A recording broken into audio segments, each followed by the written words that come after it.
Hari Om. Good evening. A very warm welcome to all of you. Please come. Let's use the power of praying together.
Asato ma sadgamaya tamaso ma jyotirgamaya mrityorma amritam gamaya Sahana bhavatu sahano bhunaktu sahaviryam karavavahai tejasvinavadhitamastu ma ved vishavahai. Om Shanti Shanti Shanti Hari Om Tat Sat Shri Chinmaya Sadgurave Namaha.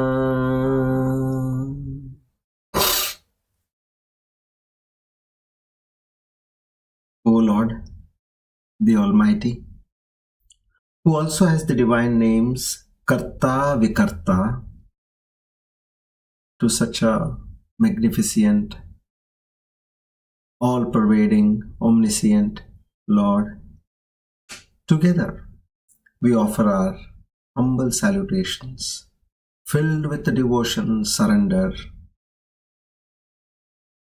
only and only to seek your grace, your mercy, your love, your compassion, your strength, your forgiveness, your fortitude. O Lord, we beseech in yourself to enhance the qualities of Shraddha, Bhakti, Jnana, Vairagya and Prapatti.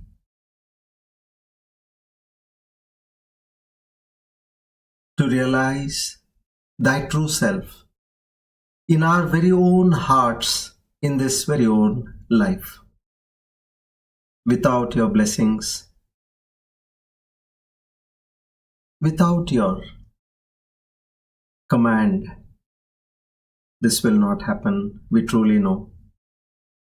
We again and again beseech in you to make this a reality for all of us, to have the first-hand aparoksha anubhuti, experience of thy true self in our hearts. Our humble salutations to the Guru Parampara. Om Tat Sat.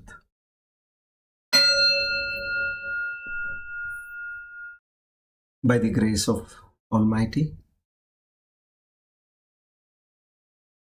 and with the blessings of our Guru Parampara, today we are on our Divine Discourse number 358 on the 28th of November 2023.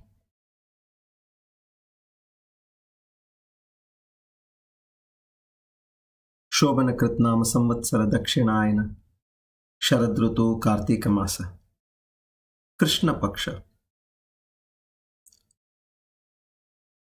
Prathama Vasare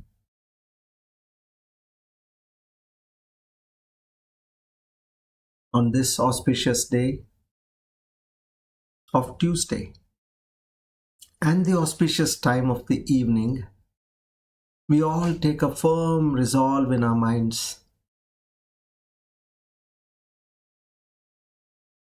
with that true devotion. Na ham karta, hari preranaya, hari prityartam. I know, O Lord, everything in my life is only and only at your behest and command. I know you take the calls. Every situation, every incident, every occasion, every happening in my life is purely instigated under your supervision. So having known this, trusted this, I accept every aspect of my life as a prasad from your end. And this is only to bring in the right amount of bhakti, vairagya, and prapatti in me. Bless me with more and more of this faith and trust in you. And I once again beseech to completely take us under your wings. Our pranams to the Guru Parampara once again. Om.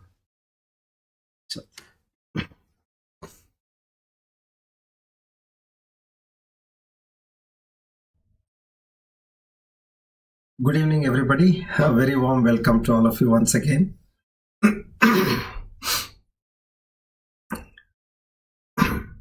So now, Lord Krishna, in the previous verse number 10. So what he tries to tell us is, he talks about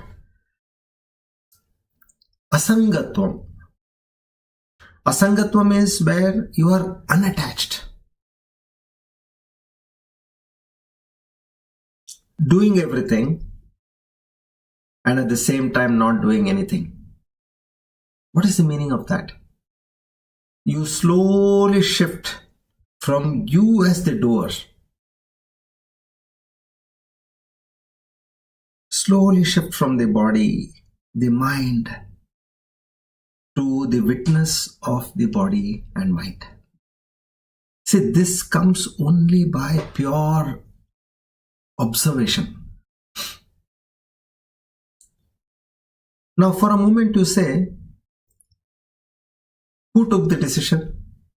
The mind took the decision. And then based on the decision of the mind and the command of the mind, the body got into action. The sense organs, the organs of action, they all were in motion. And a particular event happened. Now what actually is happening is, all this is happening with the tendencies created by your mind, which are automatically bouncing in your mind. And after that you say, I did this. So this is the root cause of getting bound in samsara. So Lord Krishna says, see, these are all the secrets which Lord is saying, I'm only giving to those eligible souls who I really see them to get liberated. Otherwise, even though you hear, even though you understand, eventually what happens is you're not able to assimilate and practice this knowledge. That is the catch over here. So you should always try to go to the next step. I have heard, fair enough.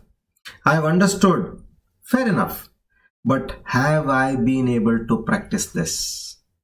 Nothing should affect me. Padma Patra Mivambasa. Meaning just as a lotus. What is its quality? Make me that lotus where although I'm in water all the time, you check, you just lift me up and check, not a single drop of water is stuck to me. And it's not only the height of this particular species. You even throw the roots in water. You don't need even mud also. It develops into a plant, and then eventually it will also bloom into a flower. It doesn't even need mud. So same way a sadhak should be with that unattached feeling. And how will that happen? This can happen only with God's grace. And for that God's grace, we need to surrender. Through that you cannot do anything. Just control your mind for 2 minutes and prove yourself. You are not the doer. But by Maya, you have always been propagated to say that I am the doer. So this default setting is now what Lord Krishna is trying to say. You change it. So that unattached feeling, not only at the superficial level, but deep within, has to come in a sadhak. And that will happen, as I told you, by just observing the mind. So far, you and the mind are together. Now, with this knowledge, what happens is you distance yourself from the mind and look at the mind. Where are the thoughts coming from? Suddenly a thought comes within the mind, and then suddenly you get into action. And you, at one point, you were saying, I wanted to do that thing, but suddenly what is this? I am doing something else. This happens with us. So have you noticed? If you were the true doer, you would not have done that. It is the mind which plays, which switches from one thing to another. You open your WhatsApp to send a message to somebody, and then you see some other message, and after that you see some other message. You go on from message to message, and eventually you come out of the WhatsApp application, and then you say, Arey, why did I open the WhatsApp? I wanted to send a message to somebody. See, you started with something. When you said, I want to send a message, now that aham bhav is there. I want to send a message. But eventually see how mind played with you, which means your I is only at the superficial level. It just pokes its nose everywhere. It puts its stamp, I. But actually speaking, it has got no value of its own. So now, this unattached feeling, Lord Krishna, he explains in the next 2 verses beautifully how you can go to the next level. How you can be unattached. Because the moment you are unattached, then nothing sticks to you. That is what we want. See, as far as you are in samsara and you keep doing action, so either good action or bad action, that comes to your credit or to your debit. And whatever is in your credit is punya. You have to experience joy and happiness, so you take a birth for that. And whatever is in your debit, it is papa, so you again have to take a birth to experience it. This is a common fundamental principle which we have understood. But don't ever always be under the understanding that this happiness meaning I will get a really good life. No, it can even be a dog's life where you're getting food from somebody on a time-to-time basis and you're feeling happy. Even that can be of that type. So here we are not here to get bound by papa and punya. We are here to get rid of the clutches of papa and punya. This one has to make it very, very clear to ourselves. I'm not here. Na punyam, na papam, na saukhyam, na dukkham. I want to get out of punya, papa, sukha, dukkha. This has to get embedded thoroughly in our mind. So now, what does he say? What does Lord Krishna say? To explain this further, we'll understand in the 11th shloka. Come, let's read this shloka.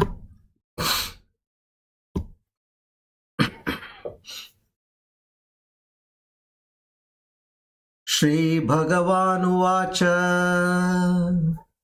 Kayena Manasa Buddhya Kevalairindriyairapi Yogira Karma Kurvanti Sangam Tyaktva Tvashuddhayet.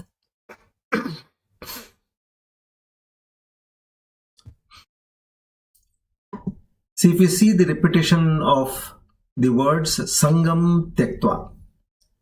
Sangam, attachment. Tyaktva, having given up. Atma Shuddhaye, for the purification of one's heart. Now here he focuses, you think you are doing, you're practicing detachment. Sangam Tyaktva, by giving up attachment. But the result of giving up attachment is your heart starts getting purified. But what has that got to do with me realizing? So, Lord Krishna says here is, the yogis who have studied the scriptures, the Upanishads, the Brahma Sutras in great detail, have understood that whatever actions they are performing with their body, senses, mind and intellect, they are all for purification of the mind, which leads to next level is to understanding of the scriptures. So it is all a stage by stage. Just by doing practicing detachment, you are not going to get realized. With that, the purification of the mind happens. So this way, the pleasure, like the pleasure of God, who alone is the Bhoktaram Yajna Tapasam, supreme enjoyer of all activities. That is what is normally said. But here he says, as far as you are doing, with the knowledge of Aham Karosmi, that I am the doer. So he says, you get bound. But when you say Samarpan, when you say that, I am offering you, O Lord. So the enlightened yogis, for the purification, they dedicate all their actions to the Lord, meaning they don't get into the binding of attachment. Now, we all know God really doesn't need anything from us. He is the Supreme Lord and He is the ultimate. He is perfect, complete, absolute in Himself. Then what can me as a tiny soul offer to that Lord? Which, when God has got the whole universe for Himself. So here, when we say Todiyam Vastu Govinda Tubhyam Eva Samarpitam, he says, oh Lord, I am offering your object or item, whatever I have, I am offering it back to you. So when you start saying this, then what happens is, first of all, you are not attached to what you have had with yourself. You say, it is not mine, it is yours, O Lord.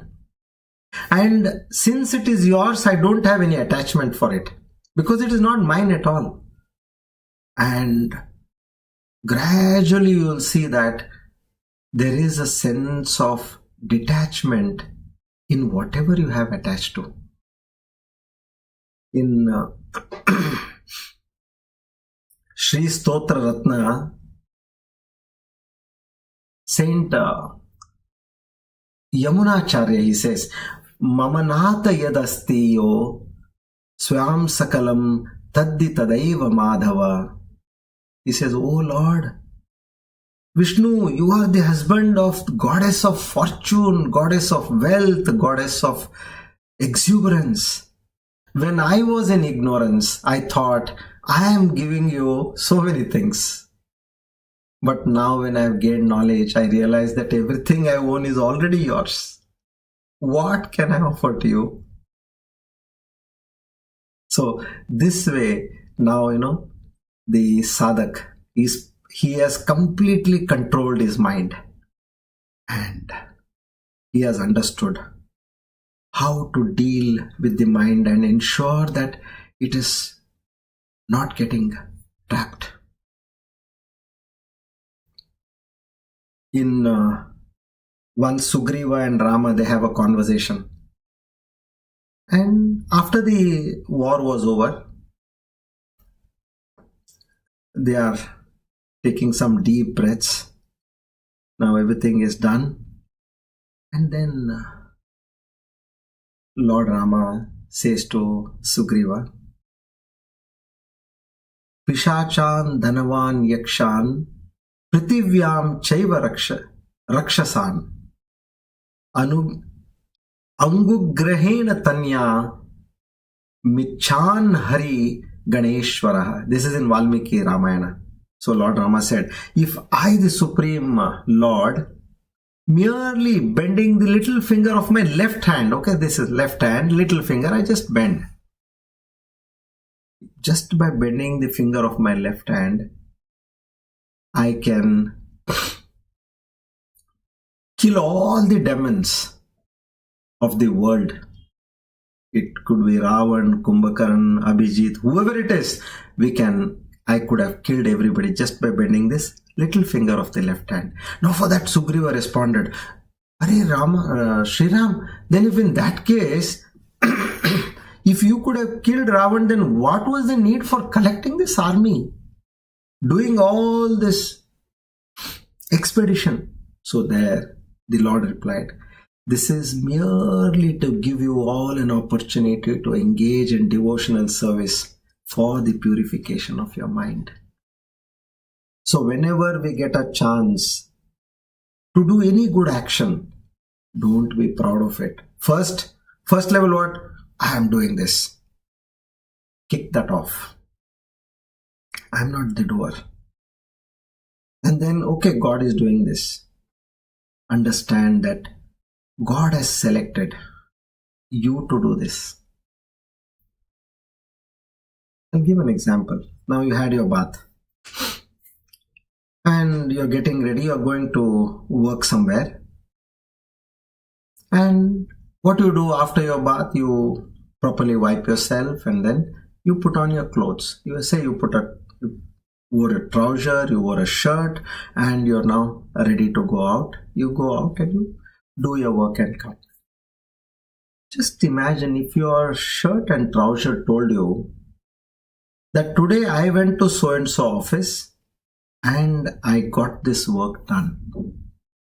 Okay, just imagine. How will you feel? So what? You got the work done by going to that office? That is exactly what we are doing. God has used us as just a trouser and shirt. As this life, it changes, it changes body. Now, instead of that trouser and shirt, he could have selected another trouser and shirt. There are so many in the wardrobe. You got an opportunity to serve the Lord that he wore it. You are not the person who got it done. So this is where we need to understand that any good job done by us is, we have to say, oh Lord, I'm so thankful. You had so many other shirts and trousers to wear. You have worn me. You are an avyakta, I am a vyakta, you have come in this vyakta, meaning you have worn me and you got the job done through this body and mind. I am not this. So in this way, when you start giving up that attachment, then gradually what happens is you start rising to the next level. And how it should be? Kayena manasa buddhya. Kayena, by your body. Manasa, by your mind. Buddhya, by your intellect. Imagine there is a pious lady and whatever action she does. Let's say when she sees her husband, she's a sadhvi, let's call her a sadhvi. Now she sees her husband, she respects him. How? Within her mind. Also not just seeing, let's imagine if one has only a physical relationship with the wife. They're just staying together with no real feelings within for each other. Now that is not a husband and wife relationship. They're just there, they have these carnal cravings. So for their carnal cravings, yes, they use each other's body, but there are no real feelings for each other. So that's not a husband and wife relationship. As we say, kayena manasa buddhya. So if one has to be like a true husband and wife, the feelings have to come from within. It has to be not only at the body level, it has to be at the mind level, and it has also to be at the intellect level. Like say he is my pati. Pati means husband. He is my gati. My gati means he is my goal, and he is my mati also. Mati means my entire mind, intellect is he, and he, that person. Everything of mine is that person. So here we are only talking of a wife, but it also means husband.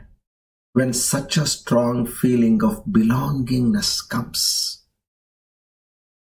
with your spouse, meaning kayena manasa buddhya.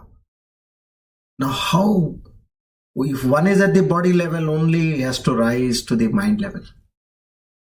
And then from the mind level, one has to rise to the intellect level. Yes, we both have the same goal in life. We both have to achieve the same results in life. And then what happens is the relationship goes to the next level. It becomes divine. And how does this happen? This happens only when you have concern for each other, not externally. See, many relationships you could only be seeing they're operating at an external level. Oh, like they behave so well that absolutely it is the reverse the other way. It is not that. One has to feel within. Kayena manasa buddhya kevalair indriyairapi. So by body, mind, even the indriyas. So one, he does action with the husband and wife, they have that kind of a relationship. So here, after having understood this, what Lord Krishna tells us is, he says, in the same way, you develop that relationship with the Lord. First you develop in your family. And then, having understood that, everything I do at the level of body, at the level of mind, at the level of intellect, and at the level of senses, I involve God. How? With the complete sense of detachment. What we have learnt in the past. Now the past lessons have not to be lost. Keeping that word of detachment, I say, instead of me and mine, I say yours and you. I used to say me, now I say you. I used to say mine, now I say yours. So that Atmamayam. Atmamayam meaning, yes, what is this now? Anything happening through this body and mind? It is like, yes, I picked up a trouser and a shirt from my wardrobe. I could have picked up anything else. So the same way Lord could have picked up all the good deeds which this body is doing. He could have picked up somebody else. He's the creator. So every time we get the thought of me, replace it with you. And when I say mine, replace it with your. Then the neural pathway is established in your mind. This one should do, as I told, the few minutes before going to sleep and few minutes immediately after you get up. That's the best period for preparing a neural path. And then what happens? You will ensure that the I feeling will slowly die on its own accord. This becomes a perfect manonasha. Perfect manonasha. So all these actions done while you're practicing this, it leads to the self-purification, which is Atma Shuddhaye. Everything is He, and all I do is His worship. Just like we take up, as I mentioned. So you have to, at every stage, you have to say that, oh Lord, use me. Use me. I know you have so many people, but use me, please. I will do it much better this time. And how I can do it, I know your grace is there. Give me a chance again. Give me a chance again. Keep praying to Him. Keep surrender. And keep telling Him, you correct me and I will do the best I can. But don't take anybody else. Give it to me. Give it to me. So what are you saying? I am not the doer. Crush your ego. Stamp your ego. That should be our attitude with the feeling of surrender and detachment. So now, while doing karma, he slowly opens up a preview to the next shloka. He says, while you are doing karma, there are two sections of people. Okay? I am a karta, I am a sadhak, I know I am not the karta. These karmas, I am not doing these karmas. And I also know that the results of these karmas, they do not belong to me. O Paramatma, O Bhagavan, O Almighty, it is all you and you alone. This is the first set of jivas. So where he says, the karta, the karma phala, the karyam, everything is all yours.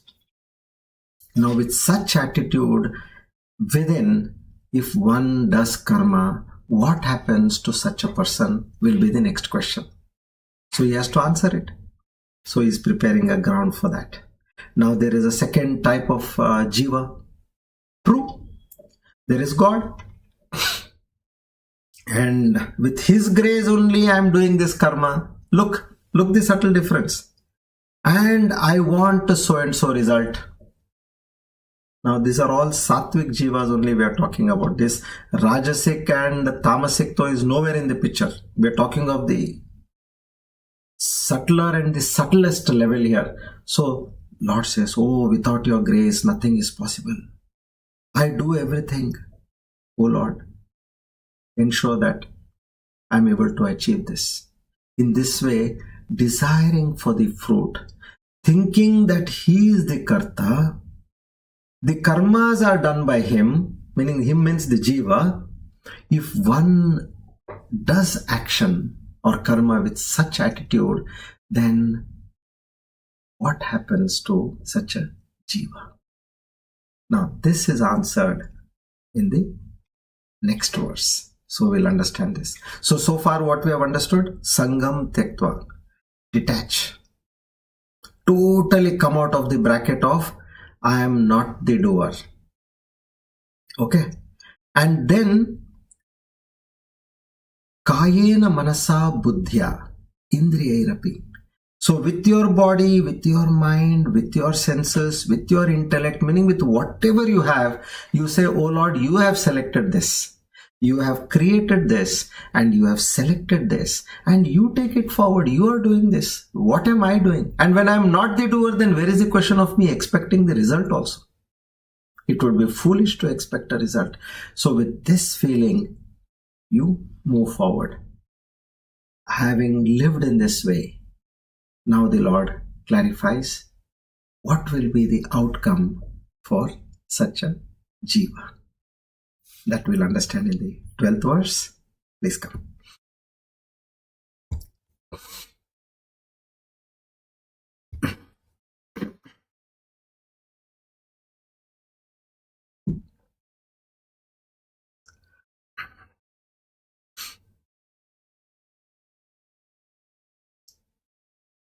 Shri Bhagavan Uvacha Yukta Karma Phalam Tyaktva Shantimapnoti Naishtikim Ayukta Kamakarena Phale Sakto Nibhadyate.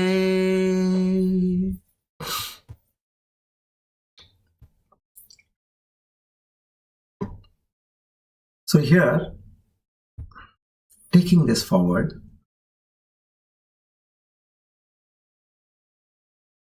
so the two categories, the first category, basic difference is he knows everything happens with the grace of God, and knowing that very well, he works with the result of the action in mind. So the karma, karta, karya, phalam is all God. Such a person has no bondage. We understood. He just keeps floating and he crosses over the samsara. But where there is the feeling of I am the karta, of course with grace of God, I aspire so and so results. Such a person is using God for his results. So now here what happens to the second category. Okay, now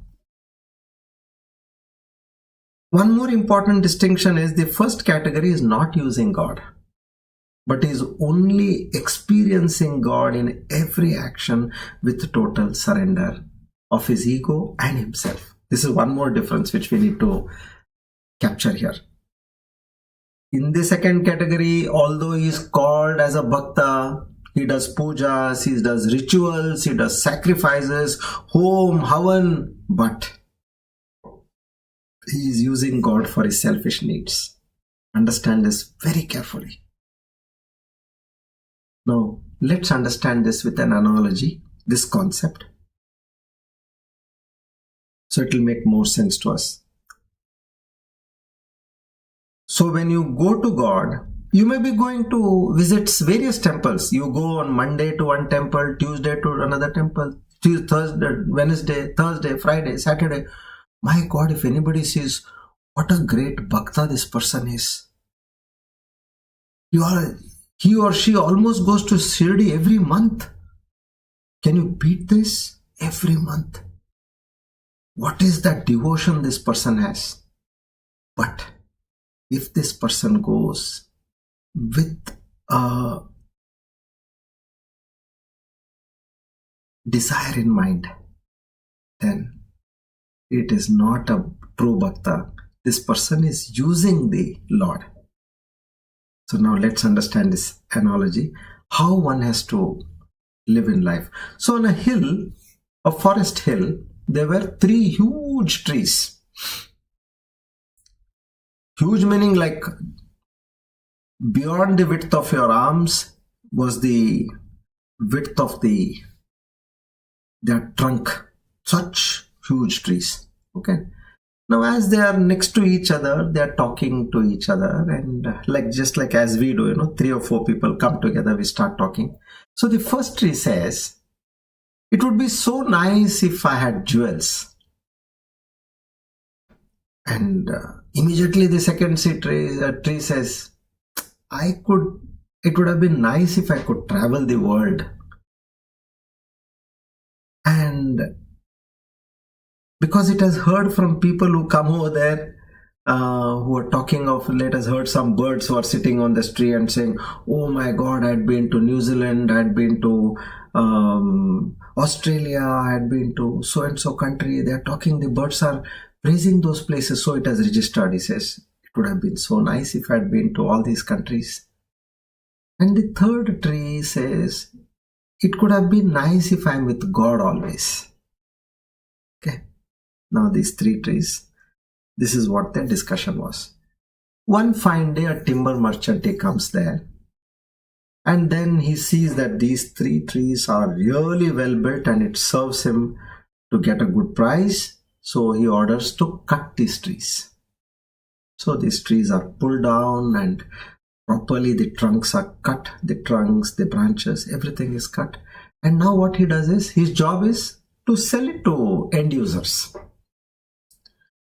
So various people who have various needs, they come to him since he's a timber merchant. So the first tree which aspired for jewels was bought by a merchant and was now being transported. Now the tree is saying to itself, "Oh God, I always wished for jewels, because whenever I come to you, I ask you that, no, I want this, I want that, I want this. So I've always asked you for jewels. Hope I see my dreams come true." Every time you go with your dream only, no, to the temple or to the Lord. So now, finally, a big treasure box was made from that particular trunk. And in that treasure box, it was filled with the jewels of the king, because the king bought it and he used it for the treasure chest. Now this tree transformed into a jewel box. Thanked God, he said, "You are so kind, my wish is fulfilled." We do that. We go, we pray, and when the Lord grants our wishes, we are so happy. We thank him again and again. If we have taken a vow, we fulfill that vow. So now, the second tree.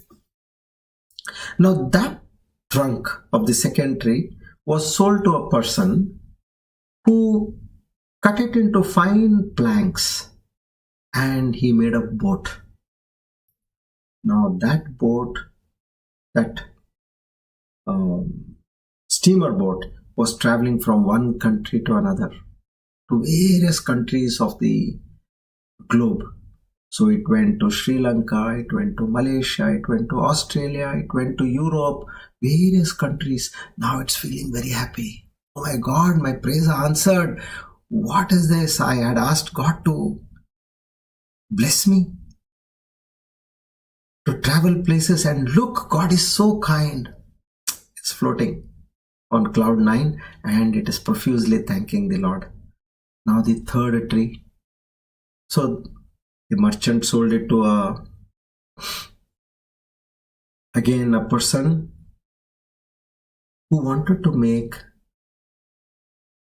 a beautiful he sees this tree and he examines. He says, "This looks really healthy. There are no termites, there are no hollows within." So he says, what I'll do is, he makes it a fine mantap, a mandiram, you know, nice, beautiful, tall mandiram to have the Lord's idol within. So now this mandapam was bought by a rich man. So from the tree vendor, a merchant who makes mandapam, he bought it, finally carved a beautiful mandapam, and that was bought by a rich man for his palace. Now, he nicely decorates the mandapam and he puts all silver caps on that mandapam, and here and there some golden caps. He nicely ties mango toran, decorates it with flowers, and then he puts the Lord's idol inside that. The moment this tree, which has now transformed into a mandapam, it sees Lord Vishnu coming in and sitting in his mandapam. He sees Goddess Lakshmi coming in, Ganapati coming in, and Krishna, Shiva, every God is coming and slowly taking their position. And after that there is Alankara, Dhupa, Deepa, Naivedya. Oh my God! Now this mandapam is seeing all this, it is experiencing. How fortunate I am, O Lord. I just wanted to reach you and be with you and see what you have made. And you made me, you made yourself an abode in me. So how great is your glory and kindness. So this was the comments of the third tree. Several years passed by. Now the treasure box was thinking to itself, I don't know where the other two trees must have gone. What state they are in, God only knows. Look at me, I am in the midst of diamonds, gold, jewelry, and it was feeling proud. That happens when we get things and when we grow in life, pride automatically sets in. Now that night, some dacoits, high-profile dacoits, they enter the palace. They located this treasure box and they tried to open the lock, but they couldn't. So they took a iron tool and they broke the box. They broke the lock open and then they took away the jewels, and in that process, the whole box was shattered. All the corners, everything, they had to get all the jewels, they had to break it up. Now this tree was howling in pain, not able to bear the blows, and eventually it is shattered into broken pieces. Now in this state of being broken, it thinks, what could be the fate of other two? If I am at this level, what could be the fate of other two? Now see, the second one, which was also in glory, thinking that, oh my, I'm going from one country to another country to another. It was one day caught in a storm and swayed by the waves. It went and hit a huge rock and was broken into pieces and gone with the waves. This too was gone. Now both were broken into pieces. First one by the dacoits and the second one by the storm. But now the third one was safe and serene in a very holy place, unified with the Lord. Now here, if you think carefully, if I use God for my personal likes, wishes and desires, I cannot escape from breaking down into pieces one day or the other.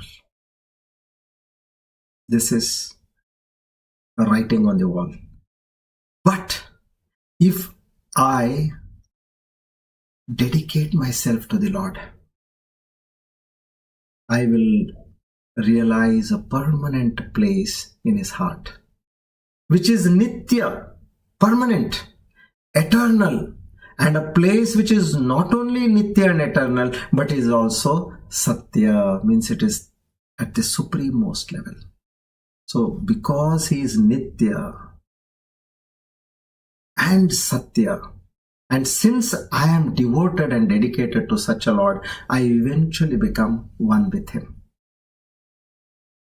So in this verse, 12th verse, what Lord Krishna says, Yukta karma phalam tektva shantim apnoti naishtikim. He says, that karma yogi who has understood the fact that I should not be using God, but instead he thinks that I should be dedicated and devoted to God. I should realize my own true nature. There is nothing more I can ask other than this. And such a person who has clearly understood that me, mine and all this is false. Only you and yours. You means you, O Lord. It is all yours. He becomes a yuktaha karma phalam tektva. For such a person, karma and karma phala, kartrutva will not apply at all. Everything is Paramatma, is samasta, belongs to the Lord.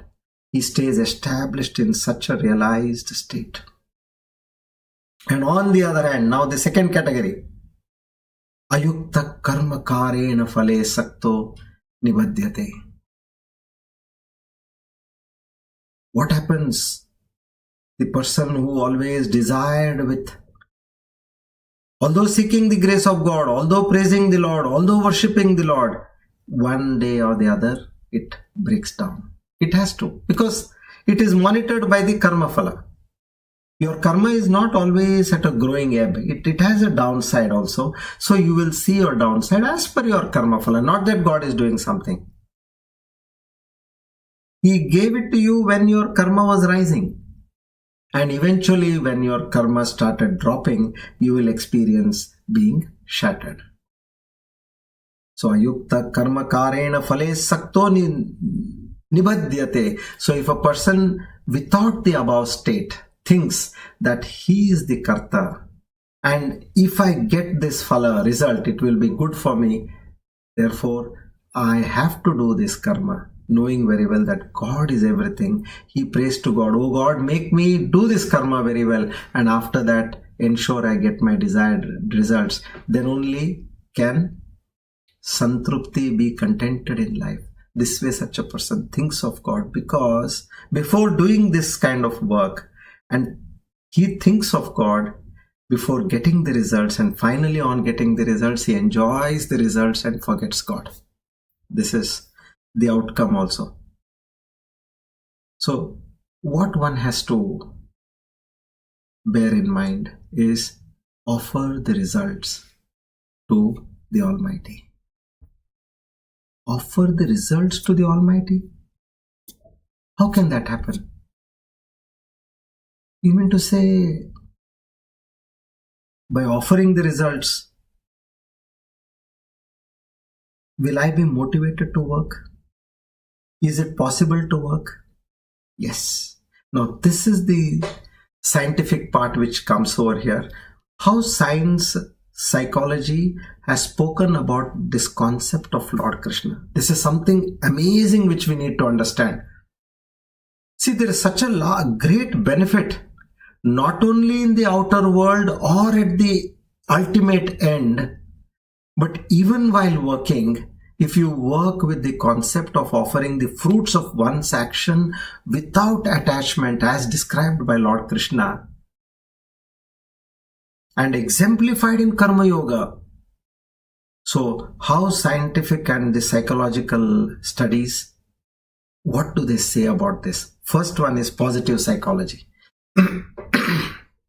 Now, positive psychology, a scientific field that studies human well-being and happiness, it completely supports the idea of finding fulfillment in the process rather than the outcomes. See, positive psychology is finding fulfillment in the process rather than the outcomes. So research in positive psychology has shown that lasting happiness only often comes from engaging in activities for their own sake rather than external rewards. So when people pursue their passions and engage in activities that align to their values, they tend to experience greater life satisfaction. And for that, for example, now, your passions like painting, it could be pottery, it could be writing a poem, or it could be doing some seva. Now, when you start doing this, they say that you have no target for any external rewards. So their lasting happiness comes forth. This is by positive psychology. Second, neuroscience. Now, neuroscientific studies have revealed that when individuals engage in activities they are passionate about or find intrinsically rewarding, their brains release neurotransmitters like dopamine associated with pleasure and reward. So this neurological response suggests that the act itself, rather than the external result, can bring a sense of contentment and well-being. Look, the result is nowhere in the picture, but you are enjoying the start, as they say, if you enjoy the work, then you don't have to work again in life. You have to first start enjoying the work. So then it is that you're always on a holiday because you're enjoying your work. So when work comes under pressure is when you have a target. I must finish it at this time. I have done this work and I am sure to get an appreciation for this, or I'm sure to get so much profit out of this, or I'm sure to get some promotion out of this. Now, these are the expectations. No, I am doing this for the love of my Lord. I've dedicated this at the feet of my Lord. And who is the doer? He is the doer. So now, positive psychology says the same thing, neuroscience says the same thing. Now let's come to mindfulness and flow. So, practices like mindfulness and achieving a state of flow, as described by psychologist Gita Chptr5. Now he emphasizes being fully present in the moment, whatever you are doing, and deeply engaged in an activity. So when such people are in a state of flow, they often report a sense of joy and fulfillment that arises from the immersion in the task itself and not from the expected outcomes. See? So very clear. He says, immerse yourself in what you are doing. I will tell you a story also on this. How a combined effect of all this study. Let's listen to a story. Now, the fourth one, detachment and stress reduction. Now, this is another psychological study or research has shown that reducing attachment to the external outcomes can lead to lower stress levels. Meaning, if you are working with the result in mind, automatically you're building stress by your own self. So when individuals are less fixated on the results of their action, they tend to experience less anxiety and more inner peace.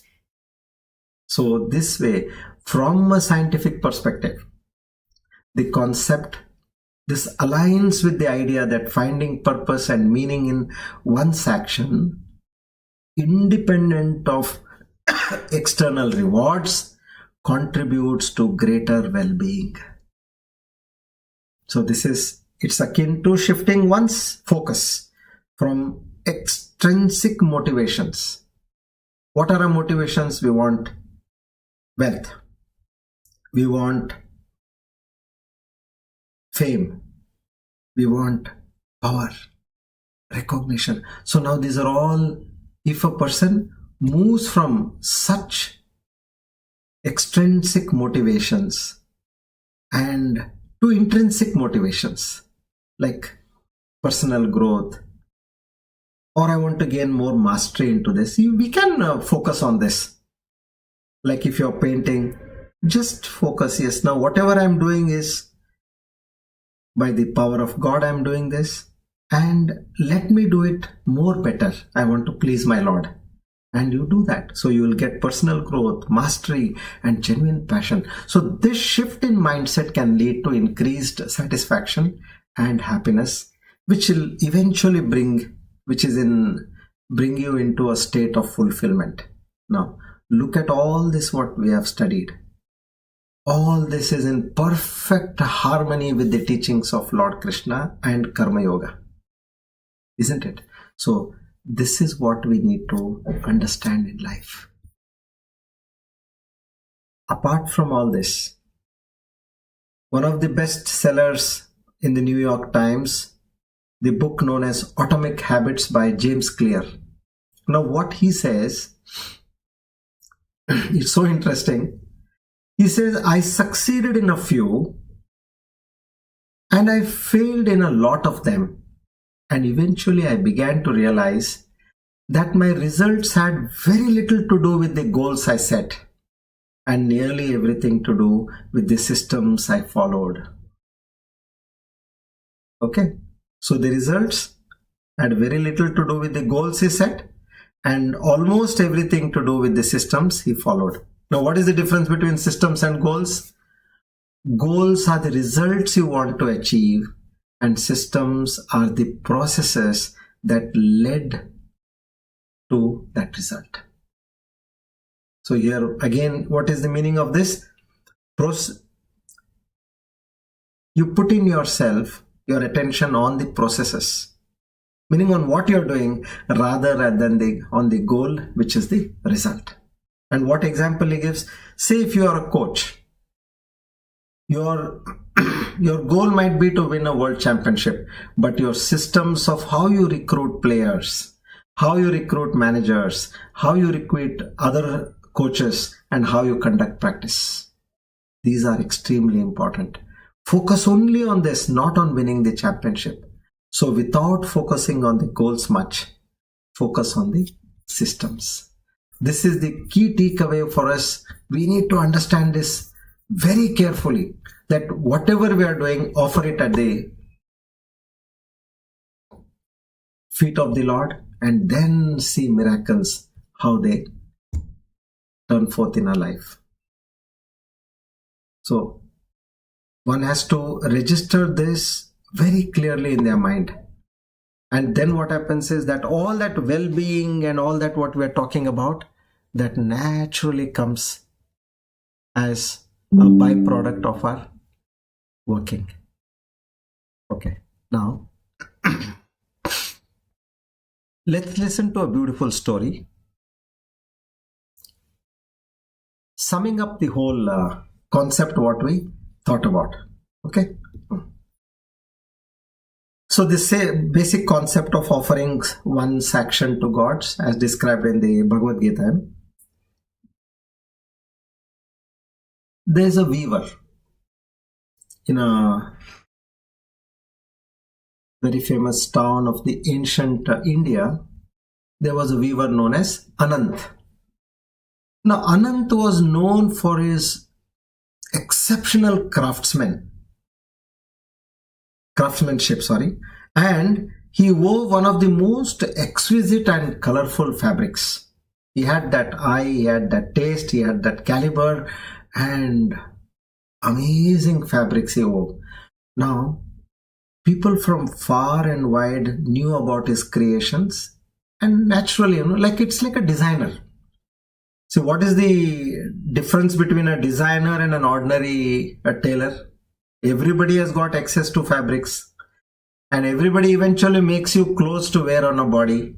But now what fabrics you take, how you mix the color combination, what kind of a shape and design you give to your clothing, and how you present it, all that makes the difference. So he was very wealthy, and despite his material success, Anant always found a sense of emptiness in his heart.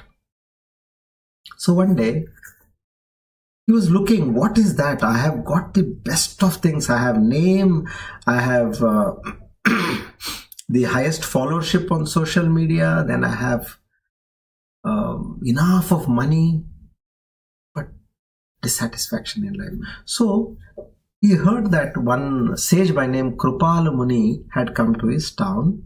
So he says he had heard about his wisdom. He says, I must go and talk to him and seek his guidance. He explained all about his profession and how he grew in life and what is his current state of feeling that unfulfilledness in him. Now Kripala Muni understood his problem, and he smiled and he said, Anant, I see that you are a master weaver, and of course your work, it brings joy to many people. They buy that fancy price and they take these clothes from you. But what is happening is you are attached to the fruits of your labor. While you're making your clothes, you have set a target that I should make so many number, and I should ensure that this time my sale price bar increases. They are much more higher than what I had sold last year in terms of the price, average price. So that is causing you inner unrest. So he says, I will teach you a valuable lesson. So now here, Kripala Muni, he tells Anant to set up his loom in the courtyard of the town temple. Okay, just set up your entire system there in the town temple and weave a beautiful tapestry. Now that you're in the courtyard of the temple, just think of the Lord every time you stitch. Dedicate that every stitch to the divine. That's all. Yeah. Now whatever you're doing, you are in the temple. Don't forget that. And every stitch, think of the Lord. Now Anant, keeping that in mind, whatever came to his mind, he wove a fabric. He did not focus on what wealth it is going to get, what fame it is going to get. No, he just wove keeping the Lord in mind, and He poured his heart and soul, dedication, bhakti to his work without having an attachment for the outcome. And then when he finished, he had created the most extraordinary tapestry he had ever woven till date. Suddenly, since it was a public place and everybody, all the devotees who were coming and going in and out of the temple, they were seeing this. But this person was engrossed in the feeling of God. Now, they saw this tapestry beauty and they praised him for his exceptional work. And some even offered him handsome sums of money. Because even the rich and famous are also coming to the temple. But now Anant, as a true karma yogi, he smiled humbly and declined their offers. Kripala Muni approached Anant and said, Anant, you have learnt the essence of karma yoga. You have seen now what is the outcome. By dedicating your actions to the divine and letting go of attachment of the fruits you have found, first thing is, how are these few days while you were weaving this tapestry? Absolutely peaceful, he said. And you have found that after having done this, and when people are praising your work, you're not getting elated. You're already immersed in that divine. So you have found that inner peace and contentment. So this act of creation itself was your offering to God, and that is where the fulfillment lies. So this is that understanding.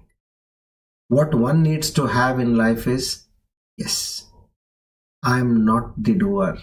Again and again I keep saying this, Naham karta hari karta. Hari Preranaya, Hari Prityartham. Now add one more thing. I am just like one pair of a dress in the Lord's wardrobe. In this creation of His, there are so many pairs of dress, meaning so many jivas. He has selected me for this noble task. O Lord, I bow down to you. Please accept me, and I am ready at any hour of the day and night. I am ready to serve you. Don't think that now it is my rest time and I will pick up somebody else for this job. No, I am ready to serve you. And every time say, give me that courage and strength to do better than what I did before last time. I am ready to do. Before the last task, I'll do better this time. So when you start doing this, what happens is you are completely at peace while you're doing. There are no agitations. There are no aberrations in your mind, and you start feeling that sense of fulfillment within. And what will that do? It will take your health to another level in the positive side. So dedicate and do in the spirit of the divine. Now let's take an analogy. Imagine there is a gardener who is taking care of a beautiful garden. Now, this gardener doesn't grow fruits and vegetables for personal gain, but he views this garden as an offering to the divine. So each day the gardener, he cares for the plants, he waters them, he nurtures them, he talks to them, he hugs them with love and devotion. So now when the garden blooms with vibrant colors and beautiful harvests, the gardener doesn't claim ownership, but instead he feels that this is a gift of the divine. So in this analogy, the garden represents our actions. And the fruits they bear, the garden represents our actions and the fruits they bear. Okay. Now the gardener's attitude of offering the garden's beauty and bounty to the divine mirrors the essence of karma yoga.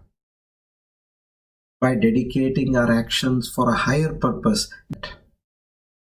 So just like the gardener who finds joy in the act of tending to the garden rather than in possessing its fruits. My aspect is what? I am only nurturing the garden. Fruits is not in my hands. That's it. Karma Yoga is completely embedded in such a jiva, in such a sadhak. So, grasp all the key takeaways. Start with detachment. Then roll on to it is not me and mine, it is you and yours. Second one. And then slowly dedicate the fruits of your actions. With these three important things, you reach another glorified level of Naham Karta Hari Karta. And that's the secret to reaching the Lord. And not to forget, every stage seek His grace. Without His grace, we are nothing. Very important. Oh Lord, don't give me that even that slightest tinge of pride. I'm having something which nobody else has. He may be a billionaire, but you have something which is no match to a billionaire.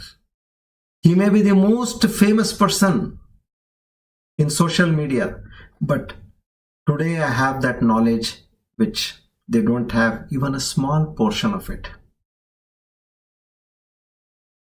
So once this knowledge comes in, Maya Shakti tries to break you down by giving that pride. Kick the pride, crush the pride, and say, I am just like that trouser and shirt in the wardrobe of the Lord. I am nothing more than that. He has picked up. It is His choice. He could have picked up any other pair of dress, but He has picked this jiva. Not even me, this jiva.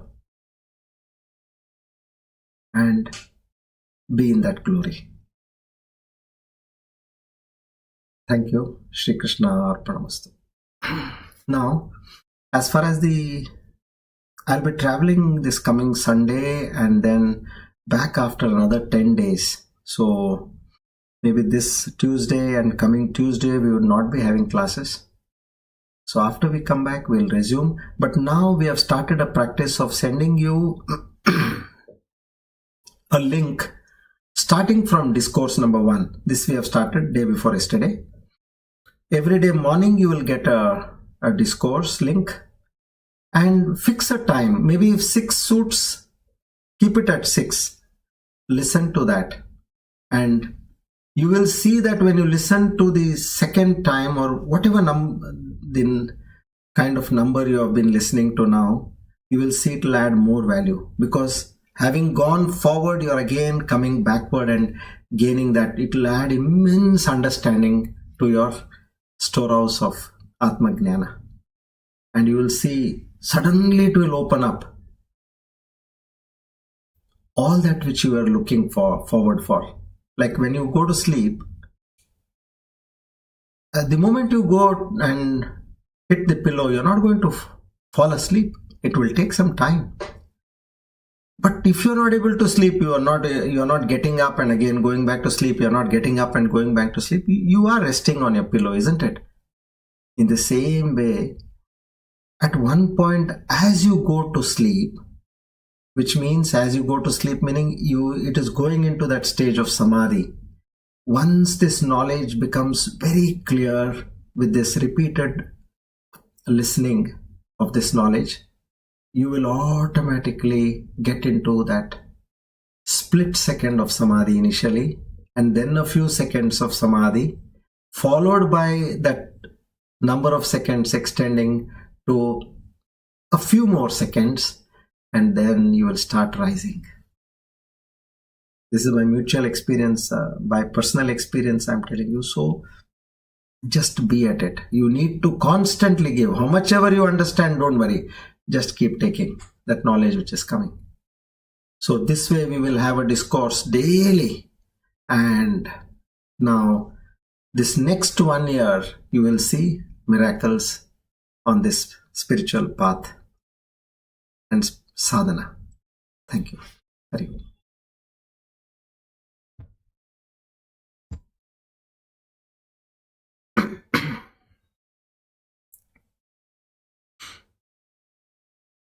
Now we go to the two divine names.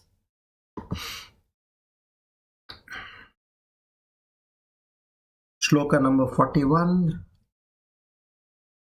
Divine names are Karta and Vikarta, 380 and 381. Udbhava Kshobano Deva Shri Garbha Parameshwaraha Karanam Karanam Karta Vikarta Gahano Guhaha.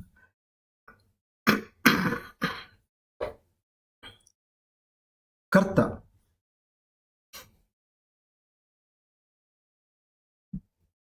the doer. Sorry.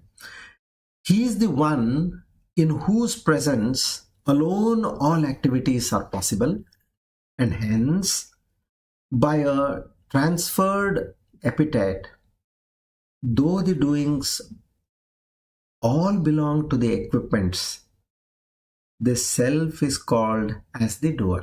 So which meaning here the equipment is we. We have unnecessarily put a stamp on ourselves that we are the doer. But technically speaking, the self is called as the doer. So one who can freely perform all the functions of creation, sustenance and destructions is the true doer. As Paninini says, Swatantra Karta, meaning he is an independent doer in the true sense. So once again Lord is saying, I am the doer. You are unnecessarily by ignorance getting stuck and saying that you are the doer. If you want it, take it. But once you understand who is the doer, then you will see that I myself is the creator, the sustainer and the destructor. 381. Vikarta, one who creates the infinite varieties that constitute the universe. It can also mean one who has created out of himself the endless self-manifestations of incarnations. Ekam Advitiya Brahma, what we call, there is none other than him. Everything we see in this universe is he and he and he and he and he alone. This has to get in our mindset. One who has created out of himself the endless self-manifestations of incarnations. To such an amazing Lord, we offer our humble salutations. We again and again beseech to keep this knowledge alive, glowing and blooming in our hearts, moment to moment. Om Tat Sat.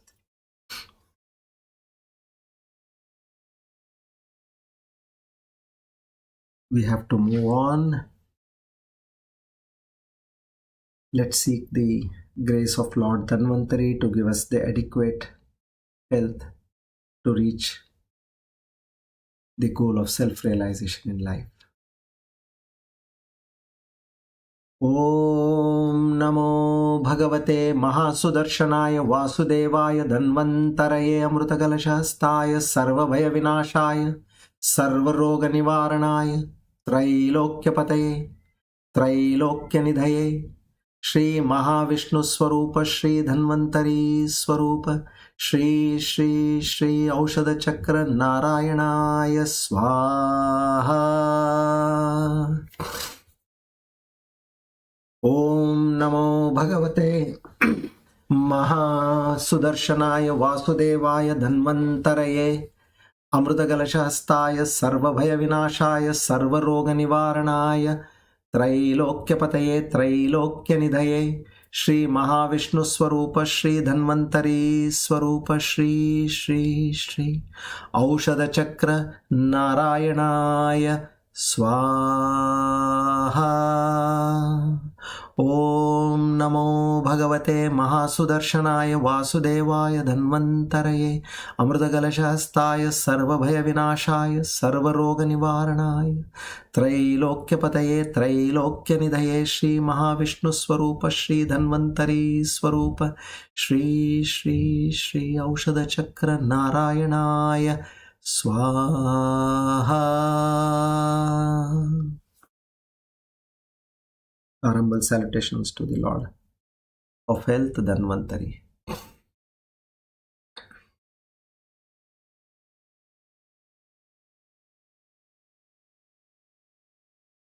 Now we move to this Sakshi Bhava meditation, an extremely powerful tool of meditation to transcend. So do it with lot of devotion and faith. Let's all sit comfortably wherever we are. If you need to get up, walk a few steps and sit back again. Please do that.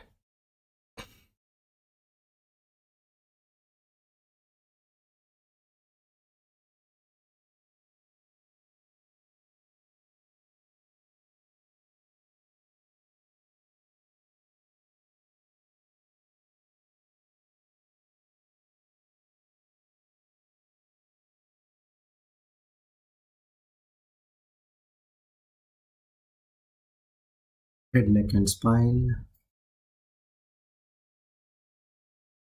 in a straight line. Body is straight but yet relaxed.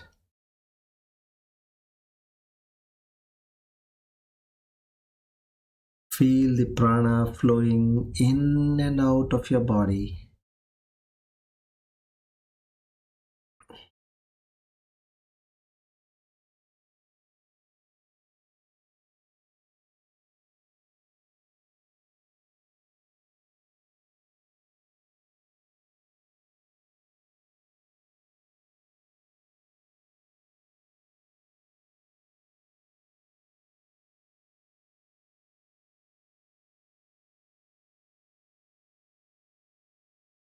Feel the awareness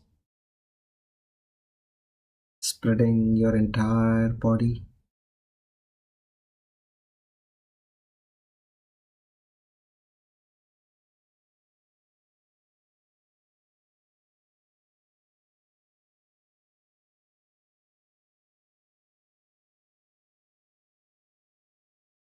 Feel the consciousness which has enveloped the entire universe.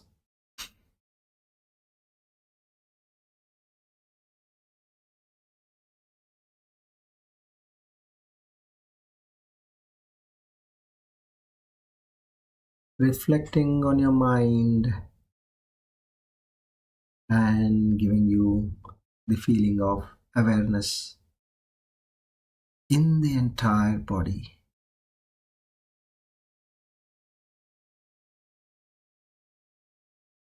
Up to the tip of your fingernails.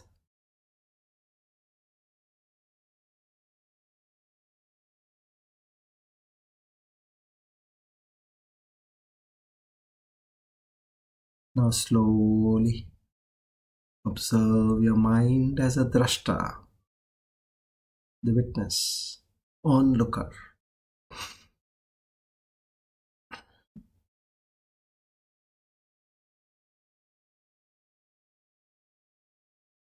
Vividly see the mind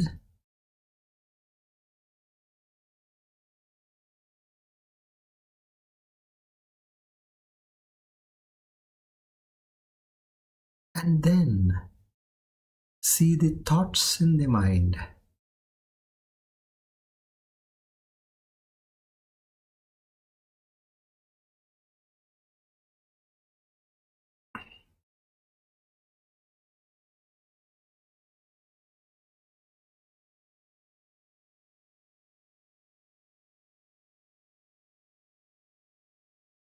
Be unconcerned to the thoughts.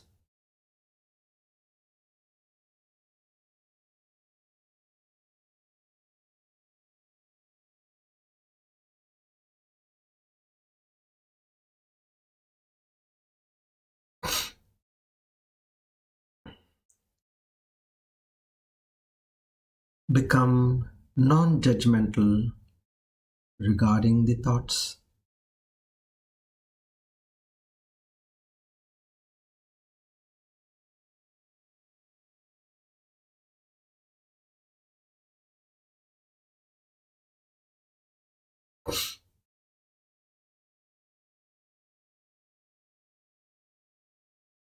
And slowly observe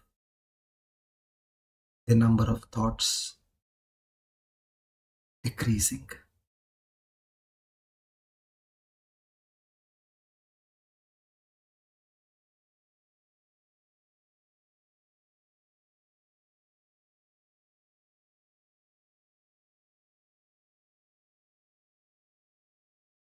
At one point, you come to a state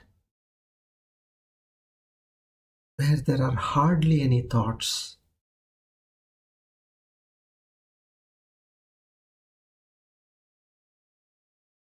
Or no thoughts.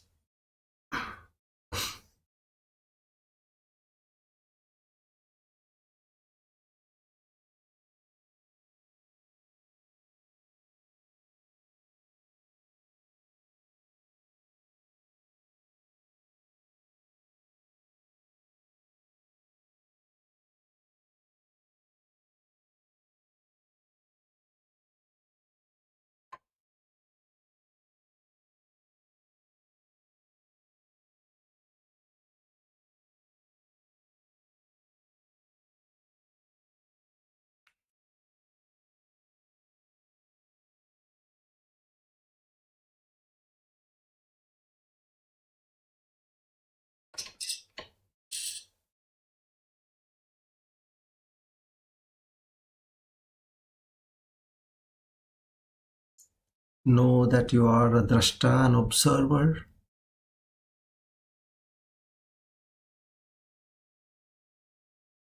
The mind is a drishya, an object.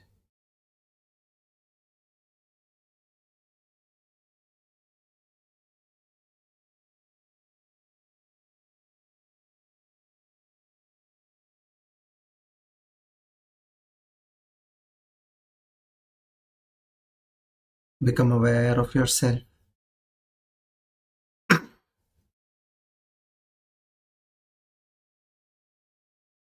Become aware of the surroundings.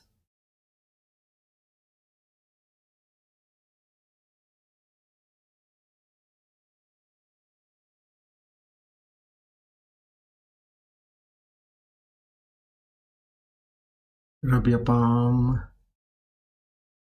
gently and lovingly. Open your eyes.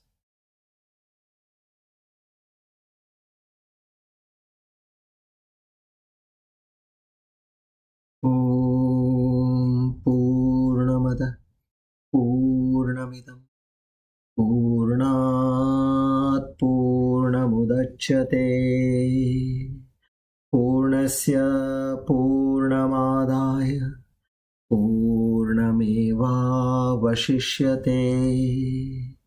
Om Shanti Shanti Shanti. Hari Om Tat Sat.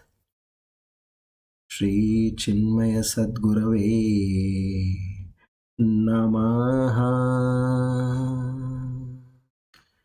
Shri Krishna Arpanamastu Idam Namama. Om Tat Sat. Naham karta hari prerana hari prityartam.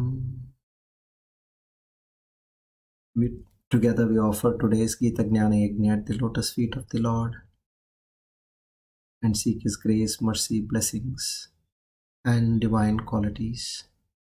Om Tat Sat.